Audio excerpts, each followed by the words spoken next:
Hello, hi guys! Magandang hapon sa inyo lahat. This is Chin from Masigari Channel, a faith healer, also matarder. So ngayong hapon, natatigan natin ang nagsasabihin sa inyo ng ating mga gabay. This is a weekly gabay for the month of January 4 hanggang January 10 for the sign of Capricorn. So, Capri, welcome to my channel. Ano kayang messages, advices ng spirit guides ang ating masasaga for today's video? Karoon mo kayang energy or kaganapan sa buhay ng mga Virgos, ng mga Capricorn ng ating mga hagilap. So, guys, this reading is a general reading lamang, hindi lahat makaka-resonate. Kunin lamang po ang makaka-relate sa inyo and comment down below kung kaninong energy ang ating nasagot. And of course, don't forget to like and subscribe my channel and hit notification bell for more videos update. And of course, maraming salamat po sa mga walang sawang pagsuporta sa aking channel, lalo na hindi nag-skip ng ads. Naway pagpalain po kayo ng Diyos at may kapal, siksik liglig nag-uumapaw ang biyayang manambalik sa inyo. And of course, maraming salamat po. So, umpisahan na natin ang laban for the sign of Capricorn. Ito na. Angel Spirit Messages, give me an information para sa mga kapatid natin yung Capricorn. And of course, there's a Hangman, no? There's a new perspective. O may mga bagay na kailangan mo baguhin, no? Yung pananaw, or something pinaniniwalaan mo, or something. And of course, there's a Hangman for new perspective. And of course, since there's a change for mindset, no? May mga bagay na kailangan mong baguhin. Yung mga iniisip mong, na mga bagay-bagay kasi hindi ka makawala or hindi ka diba? Something na may delays or something cancellations. And the Sun card represent the positivity, no? There is a pure positive outcome dito na magaganap. So, let's see what is additional messages for Angel Spirit. So, there's an Ace of Wands. So, there's a new beginning coming in for you. May bagong simula. Then, of course, magbibigay ito ng spark, no? Something information. So, let's see what is additional messages. And the Star card represent the wish fulfillment. No? May mga bagay dito na matutupad na. May mga bagay na maisa sa katuparan mo na. At may mga bagay na ilalakad mo na. So, there's hope, miracles, healing, and of course, fulfillment. And of course, there's an 8 of Wands. So, there's a fast communication and fast movement. So, may mga bagay na bilis ng pabilis ang eksena with a 8 of Wands for the travel. No, may gala ka dito or may alis ka or baka mangingibang bansa ka or sinasabi dito na may travel or something rides ganun because there's a 6 of Wands. There's a 4 of Wands, sorry. There's a 4 of Wands for celebration, no? There's a twin flame energy dito, guys, no? Maaring this is a deep soul connection or soulmate connections, or some of you there's an engagement or wedding na magaganap or something homecoming. May uuwi or babalik na ng ibang bansa. So let's see what is the Hangman. The Hangman represents the Knight of Cups. So there's information dito na may offer for engagement, kumaga, or something offer for apologies, or some of you there's a Knight of Cups offer for finances and love life. So let's see what is the Sun card. So there's an Emperor. Be mature and not being grounded. You have a power, no? May kakayanan kang magdesisyon, may kakayanan kang gumawa ng isang bagay na alam mong papabor sa'yo, at may kakayanan kang, kumbaga, bigyan ng positive outcome, or kumbaga, nasa sa'yo yun no? Kumbaga, you have a power to do that. So, sinasabi sa'yo dito na, kumbaga, magkakaroon ka ng inner clarity or inner enlightenment. May mga bagay na maglilinaw sa'yo na magdadala sa'yo ng positive outcome. So, let's see what is the Ace of Wands. What is the Ace of Wands? And of course, sinasabi dito with the Knight of Pentacles, so there's a security about sa finances. So, maging secure ka about sa pinaghirapan mo, pinagtrabahuhan mo, kasi may bagong simula na darating, no? So, let's see what is the Star card. So, there's a Three of Pentacles. So, there's a teamwork, collaborations, or something, kumbaga, trabahuhin mo kung gusto mong matupad yung pangarap mo. Diba? Simulan mo. And of course, there's a Seven of Swords. There's a sneakiness or something information. There's a lying cheating on you. Ibig sabihin dito, some of you guys merong sinasabi na dadaling ka sa ibang bansa, ganto ganyan, kailangan mo magbayad ng ganto, wag kang maniniwala, mamaya scam yan. Or some of you guys, kumbaga, mamaya, no, kumbaga kailangan may agency yan, maayos ang agency kasi mamaya kung reto-reto yan mamaya, binayaran na pala yung tao na buong taon na sahod mo, yun pala, di ba maghihirap ka sa ibang bansa na wala ka palang mapapala. So, sinasabi sa'yo dito, kumbaga maging matsyag at laging maging matalino sa mga desisyon mo. There's a 7 of Swords, mag-ingat ka, may sinungaling na kaharap mo. So, let's see what is the 6, there's a 4 of Wands. So, there's a 2 of Cups. So, there's a partnership. So, some of you guys may partnership dito, no? Na magdadala sa iyo ng wedding or celebration. So, let's see what is the Hangman and the 9 of Cups. So, there's an unconditional love dito, no? There's a love involvement. And of course, there's a 9 of Cups. So, there's an offer, devoted and supportive person, na may taong talagang hihingi ng tawad, no? Dahil sa, kumbaga, mga desisyong, kumbaga, kumbaga, makitid ang utak nitong tao na to na hihingi ng tawad sa'yo dahil, diba, sa naging,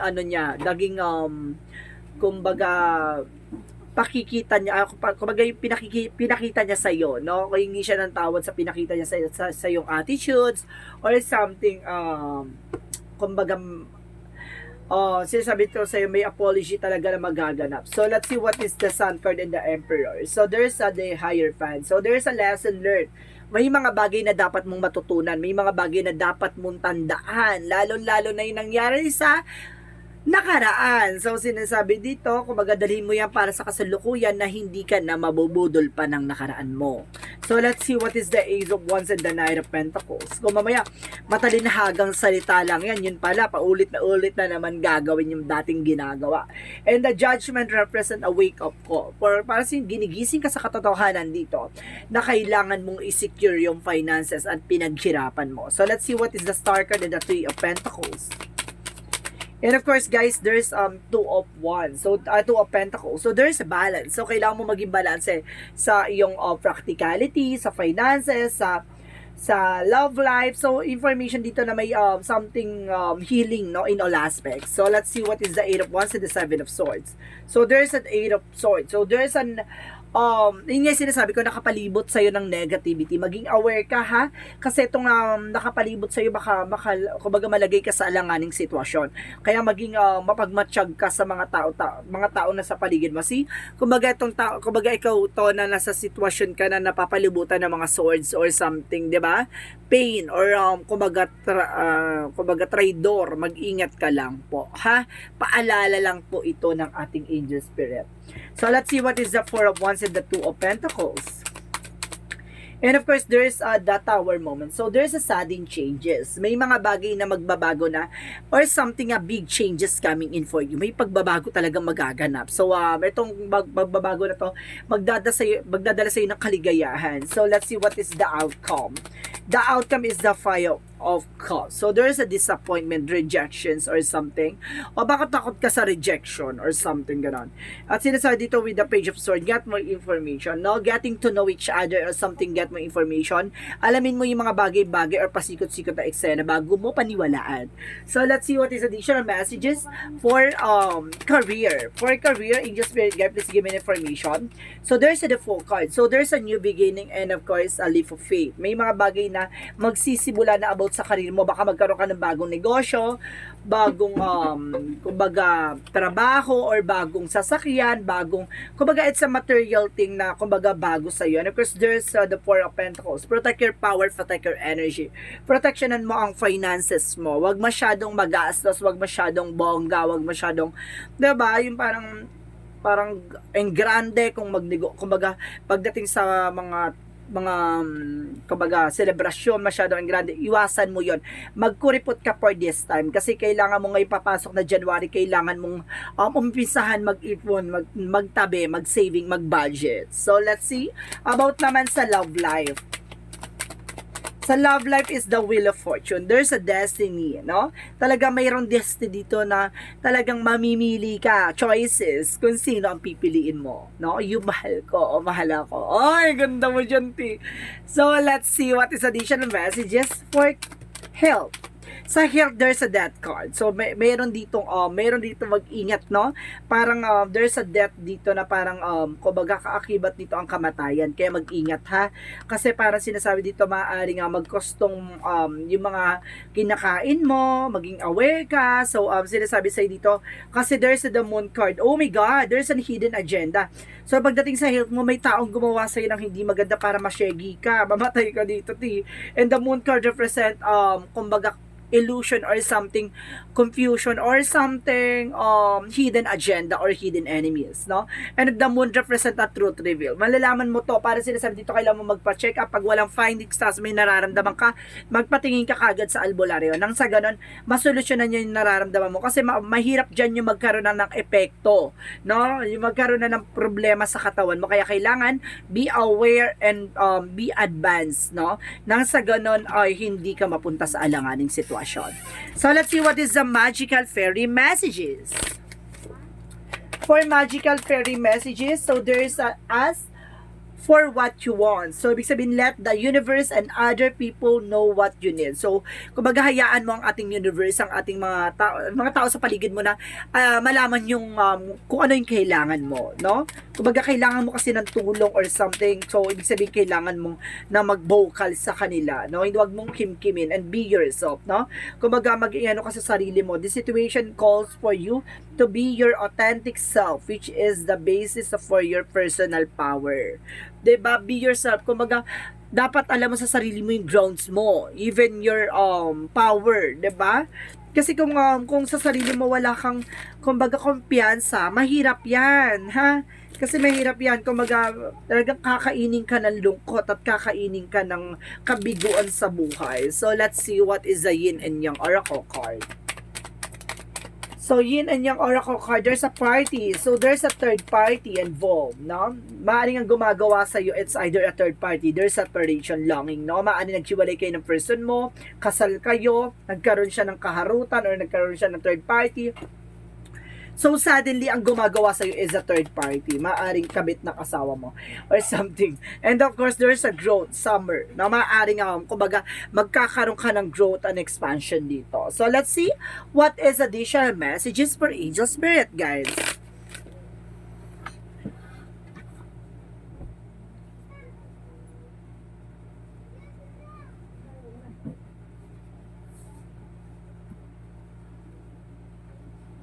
So, let's see, guys. Oh my God. Angel Spirit, give me information. So, there's a humor. No, kailangan mo ng sense of humor. You'll titingnan mo yung lighter side of situation. Iwasan mo magdrama. Kasi hindi yan makakatulong sa'yo.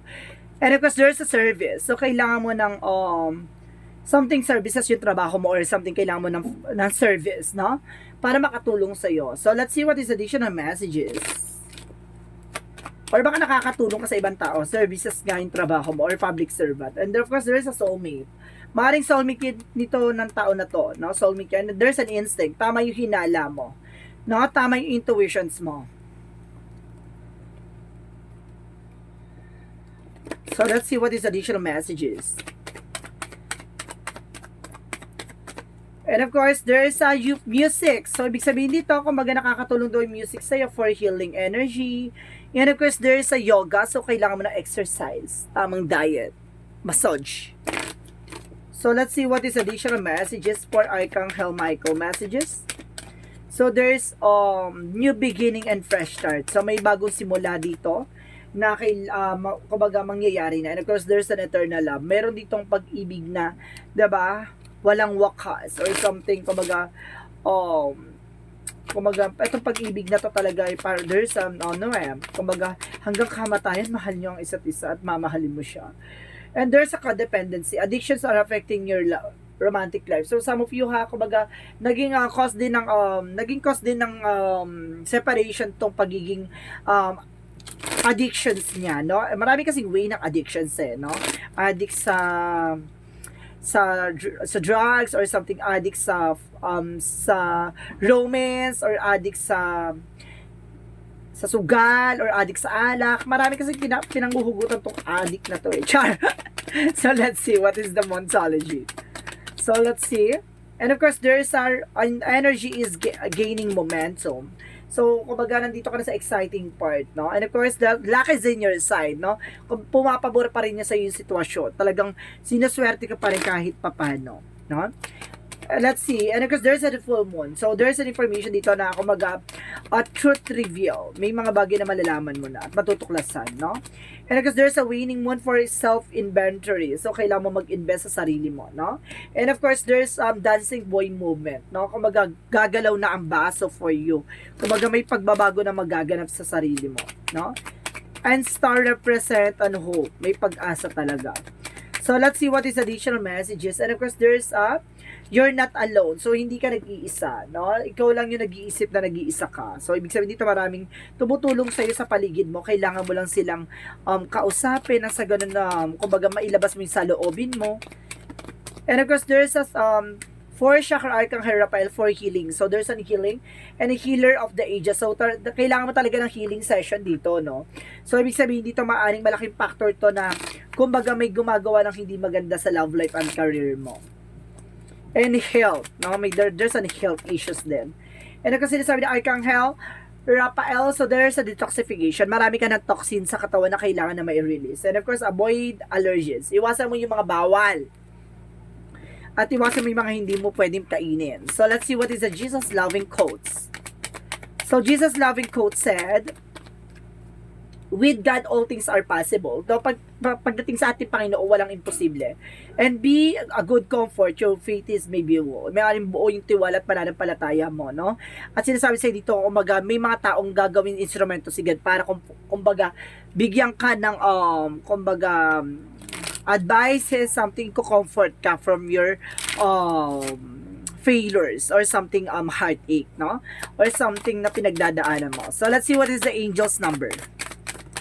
Angel's number represent an 8. I am successful. So, sinasabi dito, your talent for setting and reaching goals is like no other. You are self-sufficiency and capable of achieving your ambitions. Representing the ebb and flow, the infinite loop of creation. So, ibig sabihin dito, kaya mo maging successful sa lahat ng pinagdadaanan mo. So, or pinagdaanan mo, no? Kumbaga, hindi ka magpapagiba. Bagkos, kumbaga, alam mo sa sarili mo na walang humpay at walang hanggang, kumbaga, gabay ang bibigay sa iyo ng suporta para makaalis sa sitwasyon mo. Na alam mo, at the end of the time, lahat ng mga naranasan mo, magsasuccess ka, no? Alam mo, you are, kumbaga, survivor, no? Sa lahat na nangyari sa buhay mo. At alam mo sa sarili mo na hindi ka magpapatalo. And ako sinasabi dito, attaining peace. So, sinasabi dito, guys, today, I turn within to find the source of experiences. There I find the peace that comes from seeking truth. I understand that the riches I discover within myself, I have a greater value than all that wealth of outside world. Step by step, I continue my spiritual quest.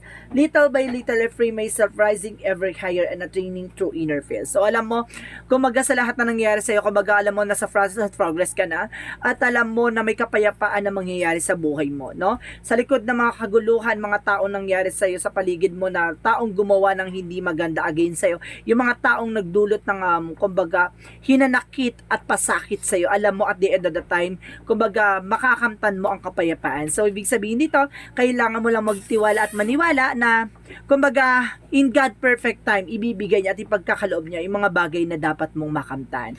So, this is the weekly gabay for the month of January 4 hanggang January 10, 2024 for the sign of Capricorn. So, Capricorn, maraming salamat for your wonderful reading. So, once again, this is Chin Rodriguez from My Sagadi Channel, a faith healer o Mata reader. Maraming salamat po sa mga walang sawang pagsuporta sa aking channel, lalo-lalo ni hindi nag-skip ng ads. Naway pagpalain po kayo ng Diyos at may kapal. Siksik-liglig na gumapo ang biyayang manumbalik sa inyo. And of course, this reading is a general reading lamang, hindi lahat makaka-resonate. Kunin lamang po makaka-relate sa inyo and comment down below kung kaninong energy ang ating nasagap. Maraming salamat po and see you in the next video. Bye-bye and babush!